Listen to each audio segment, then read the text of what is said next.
São Paulo, noite de 29 de março de 2008. Silêncio quebrado, uma ligação para a emergência. E a notícia terrível. Isabela Nardoni, 5 aninhos, encontrada caída no jardim do edifício London. A gente está aqui hoje para revisitar esse caso que, nossa, parou o Brasil.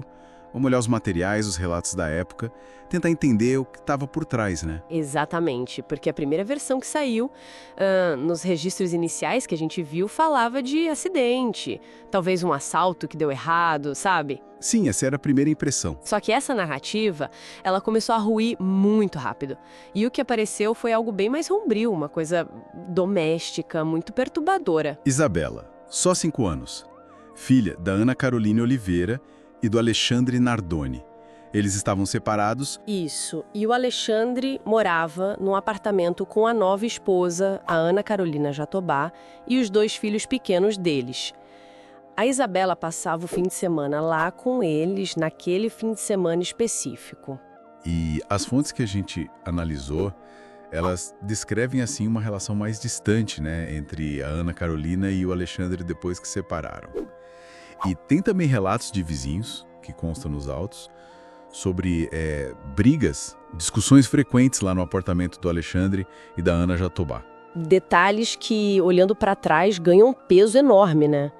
A versão do Alexandre Nardoni, aquela que ele deu logo depois, e está nos depoimentos iniciais, ele disse que deixou a Isabela dormindo, aí desceu para buscar a esposa e os outros filhos. Isso, no térreo, né? Exato. E quando voltou, coisa de, 5, 10 minutos depois, ele viu a tela da janela cortada e a Isabela lá embaixo, no jardim. Só que essa versão, essa linha do tempo, começou a ter problema rápido, né?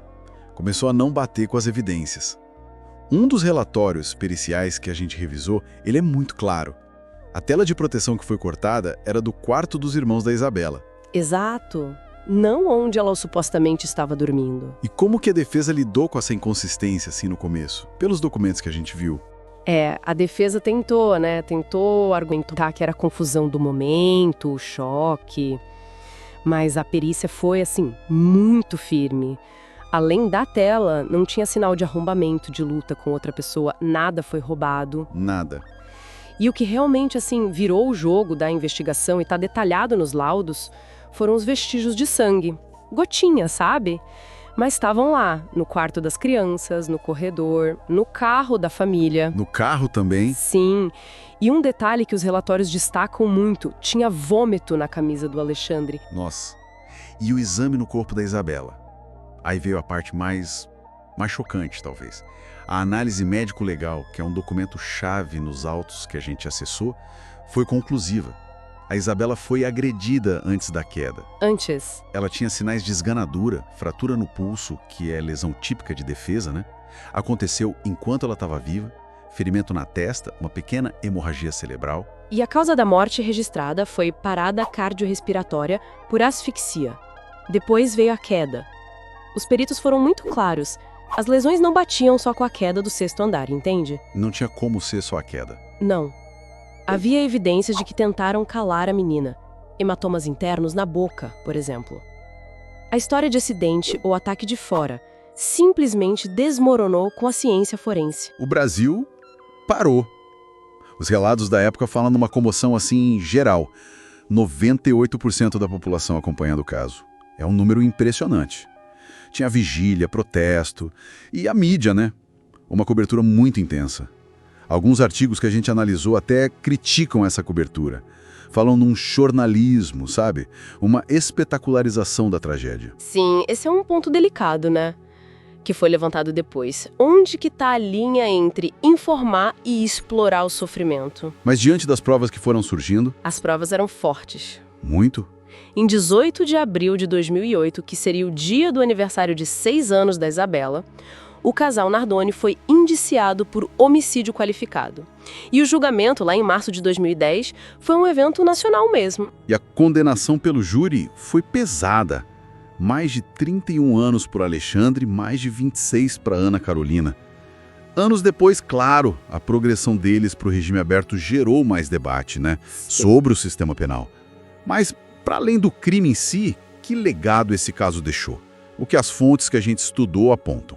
Olha, o caso Nardoni, ele com certeza colocou um holofote em discussões que eram urgentes sobre violência dentro de casa, violência contra a criança, né, a vulnerabilidade infantil.